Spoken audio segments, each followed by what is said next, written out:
What's up, everybody? Welcome back to The Dave Show. Just a quick little preface before we get into the video here. This is the second time making this video. I recorded this video last night, and I realized it went pretty long, so I probably would have had to redo it anyways, but I recorded a 20-minute video last night, and my microphone was off the whole time, so I shot a 20-minute video alone in my basement talking to my phone, which couldn't even hear what I was saying. But yeah, if you've ever done something stupid like that, then feel free to hit the subscribe button down below. But anyways, like, comment, share, all the other YouTube stuff. Besides that, let's get into it. Simple video tonight. Tonight I'm going to be showing you guys how I bucket food for long-term storage. And when I say long-term, in this instance, we're talking about 25 years, give or take, or much longer than that probably. But the going rule is 25 years on this stuff. So what you guys will need first, sorry, I'm thirsty and I think I forgot my water. My throat's a little dry, but we're going anyways. So if you haven't figured out by the stuff sitting next to me, we are going to take rice and we're going to put it in this bucket. Pull the lid off, actually. Oh, look, more rice.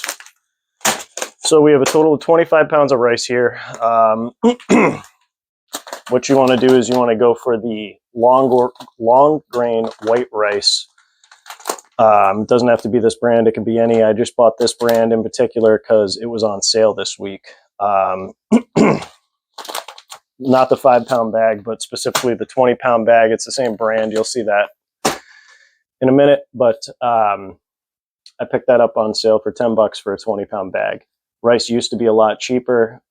Used to be under $10 a bag. But over the last couple of years, I don't know if it's inflation. I think I heard some weird stuff about issues in some of the big rice growing areas of the world. But whatever the case may be, rice is now getting closer to like $15 to $20 for a 20-pound bag, which is kind of crazy. Either way, this is still pretty affordable, and I would highly recommend it. The other thing you're going to need your bucket, you're going to need your rice, and then what I use, you don't have to use this brand, but these work great for me, is I use these XL Wallaby Goods 5-gallon storage bags. And I go with the 5-gallon because this is a 5-gallon bucket, 5-gallon bag. Just kind of how it is, right? So the first thing we're going to do is pull out one of these mylar bags from the big pack. You get 15 to a package. I don't know if I said that already. I don't remember what that costs. They're not very expensive. If you go check these guys out on their website, they have all kinds of bags like this and all kinds of different sizes. And one thing that I like about these bags in particular that I think sets them apart from some of the competitors is they have a heat seal, but they also have a Ziploc bag type of seal as well, which I find very beneficial. And you guys will see here why in a minute. So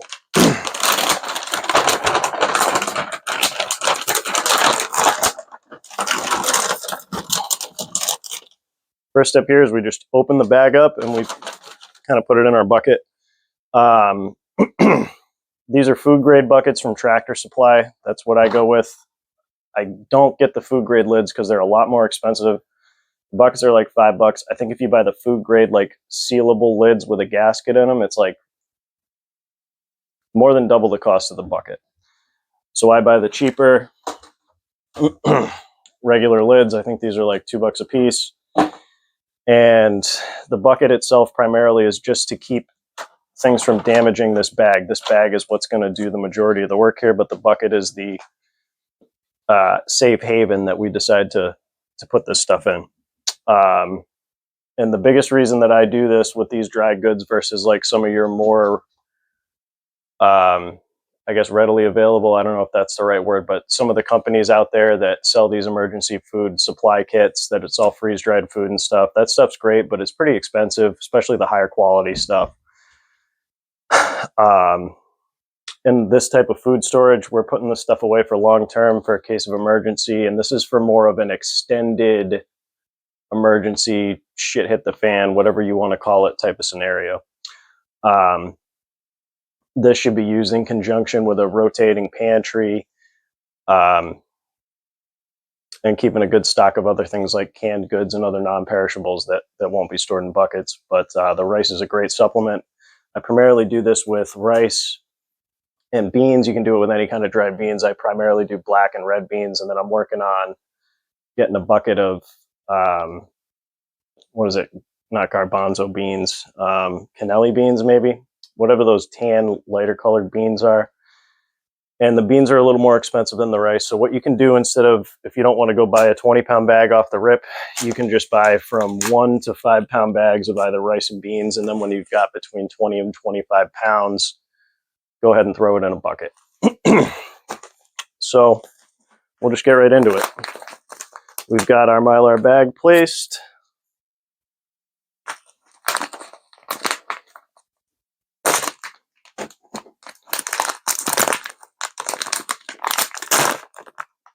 Then we just dump the rice in. All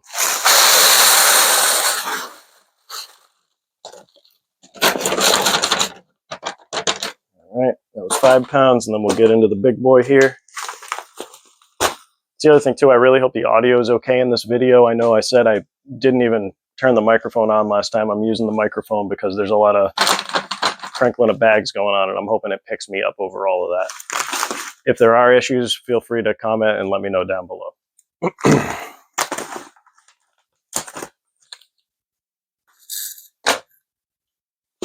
And then we're just going to dump this in too. And I got to be careful not to spill it on the floor because it's a pain to clean up.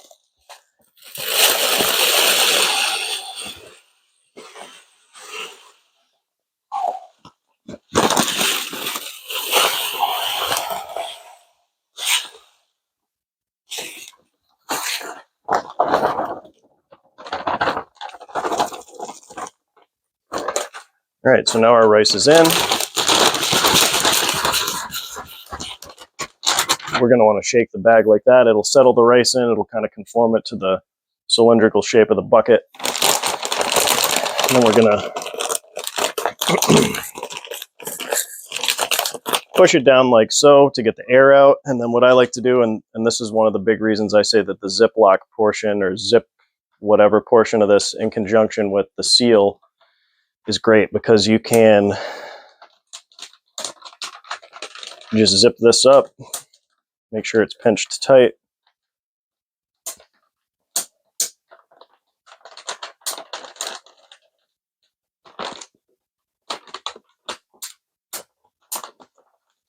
Then what I'm going to do is I'm going to zip it up to about here, and then I'm not going to zip this little portion of the bag right here.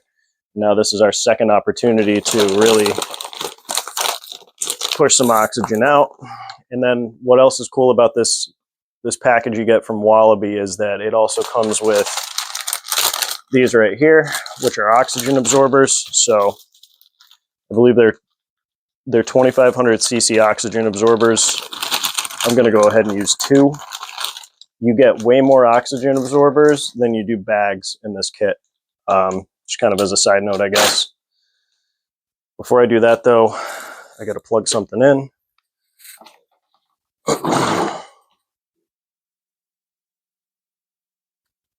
All right. We'll get this bad boy warming up a little bit here. I'm going to hang it so it doesn't burn anything while it's heating up. So obviously, we're going to use the hair straightener to heat seal the top of this mylar bag. This is a cheap Amazon hair straightener. I do have a lovely lady in my life. I don't use her hair straightener because you can get some plastic residue on here, and I don't want her to get that in her hair, or I don't want to mess her hair straightener up or anything like that. So I bought the cheapest one I could find on Amazon. Works great for what we're doing here. Anyways, so that's heating up. We got the bag zipped most of the way, and then what we're going to do is we're going to just open these oxygen absorbers up. And they come with a little indicator too, if it was exposed, this thing here. So we're going to drop one of those in the bag as well. That way, if we ever have to open this, we can see if there's been any type of contamination from oxygen into the rice.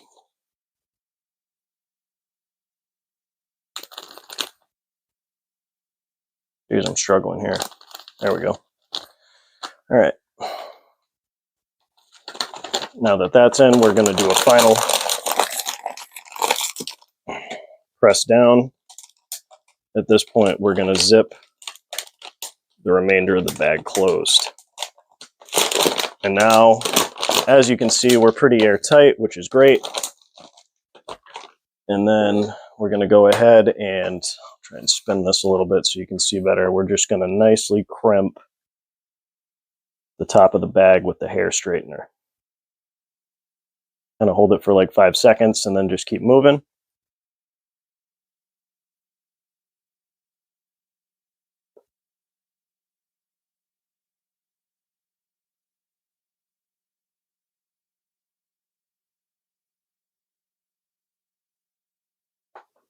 So I kind of touched on this already, but I primarily do rice and beans. There's some other good foods that you guys could be storing in buckets. One thing I'm going to be moving into, I hope shortly here, is I want to start stocking raw wheat berries, I believe they're called. And what's great about those is that's the kind of whole kernel of wheat that's harvested before it's ground into flour or anything else. And it has a great shelf life. Just like rice and beans, most of your dry goods are going to be like this. I know white rice is better than brown because brown has like a different fattier makeup for some reason. And typically fatty stuff does not store as long. But I know in particular with rice, beans, that raw wheat, like I was talking about, the wheat kernels, whatever you want to call them, there's actually stories I've heard of when they opened up some of the tombs in the pyramids, they found the pharaohs buried with wheat and rice that was still edible after thousands of years, which is pretty cool. This looks pretty good to me. I don't know if it looks good to you, but you won't be able to tell me until after this video's up, so it's kind of irrelevant. Anyway, so we've gotten to this point. What we're going to do now is just kind of let this cool off for a second. Move these bags out of my way.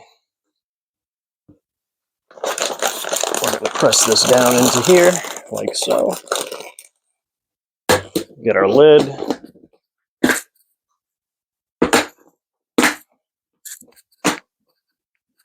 All right. She's on there good. So now you guys can see why I got to this point last night before I realized my microphone was off, and then I was like, oh crap, I don't have any more rice. So I had to go run out and get 25 more pounds of rice today to redo the video. But it's fine because in the long run now, instead of just putting an extra 25 pounds of rice away, I put 50 pounds away in the last 2 days. One thing I want to note too, with all these dried goods, even your freeze-dried emergency survival foods, is you are going to need a lot of water to cook this stuff. So make sure you take that into account for whatever your preparedness plans are, and you can last a hell of a lot longer without food than water. So water, water, water, always have more. And another good thing to do is, if you've never actually cooked rice from a bag and you've never actually cooked like dried beans from a bag, they can be kind of a pain, the beans especially, if you've never done it before. So I would recommend before even starting to store this stuff, you learn how to cook it. That way, if you ever need it, you'll know what to do. And then, like I said, you can look into the wheat stuff too. What I'm going to be doing is I'm going to be getting some wheat, hopefully a hand grinder. We're going to start making our own sourdough bread and things like that. So that'll be pretty cool. But we'll put the finishing touches on this here. So the last thing that comes in this package of bags, actually I'm going to turn this straightener off because I can smell it burning the plastic that's stuck to it.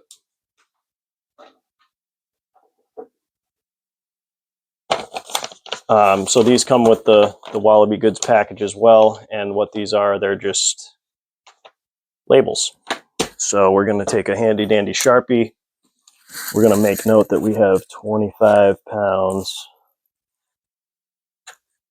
of rice.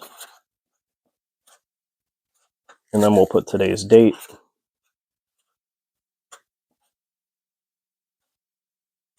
Like so. And then all we got to do is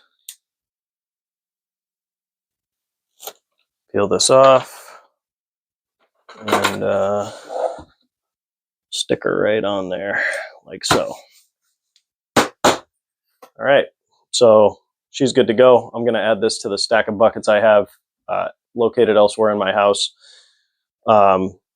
But just keep in mind, stuff like this, it's a marathon. It's not a sprint. Don't go crazy and go buy like 300 pounds of rice and buckets. Or I mean, if you got the money, go for it, you know. But what's nice is that this is pretty cheap.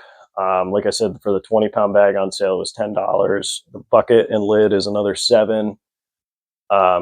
And I do 25 pounds because 25 pounds fits in here, but you're totally fine doing 20 as well if you want to start just getting some stuff put up that you don't have to worry about. The other thing too, part of the reason these are labeled is because if you are in an emergency situation, you want to crack into the first bucket you ever bucketed first, and then move in a reverse chronological order from there. So basically you eat the oldest stuff first, and it should still all be fine. But if for some reason that something is going to expire first, it's going to be the stuff you bucketed first, right?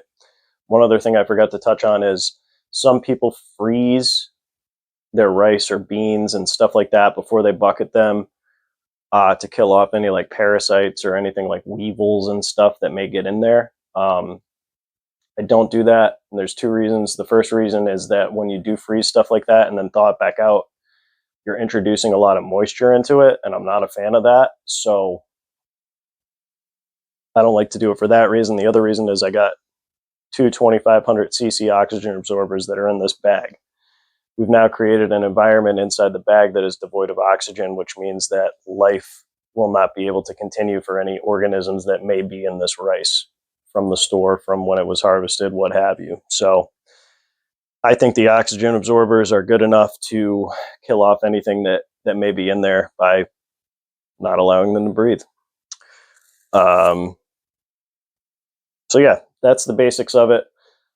Like I said, this shouldn't be your primary focus, but once you've gotten a rotational pantry going, and you've got stuff stored up, then it's time to start looking into these things as well. And keep in mind that you can have all the food in the world, but if you don't have enough water to drink, prepare your food, and perform basic hygiene and sanitation, it doesn't matter. I'm still expanding my water storage and my different options for that. I'll be putting out different videos on that as well. Besides that, if you guys have any questions, let me know down below. If you guys already are bucketing food and you do it differently than me, let me know how you do it. I'm very interested to know. So I can grow and expand too. The whole point of this channel is for me to kind of show the things that I do and how I know to do them, but it's also to get feedback from everybody and improve upon these processes for myself. And so we can all kind of grow together as a community. That's the ultimate goal here. Trying to think. That's it. Also, if you've been watching the channel, this is the first time I've shot a video in another part of the Dave Show studio that also doubles as our home gym. But it's nice. It's kind of more open here. There's not a big table or anything. So let me know what you think. Let me know if you like the gym portion of the studio, if you think it's stupid, if you think I'm stupid, if you like me, you know, whatever. But that's it. So thanks for watching, guys. I've been rambling now, but that's the basics. You take the rice, you put it in the mylar bag, you put it in the bucket, you put the lid on, you put it away, and hopefully you never have to open it. But if you do, it's nice to know that you have it and that you're most likely leagues ahead of most other people. All right, guys, thanks for watching. I'll see you on the next one. Peace.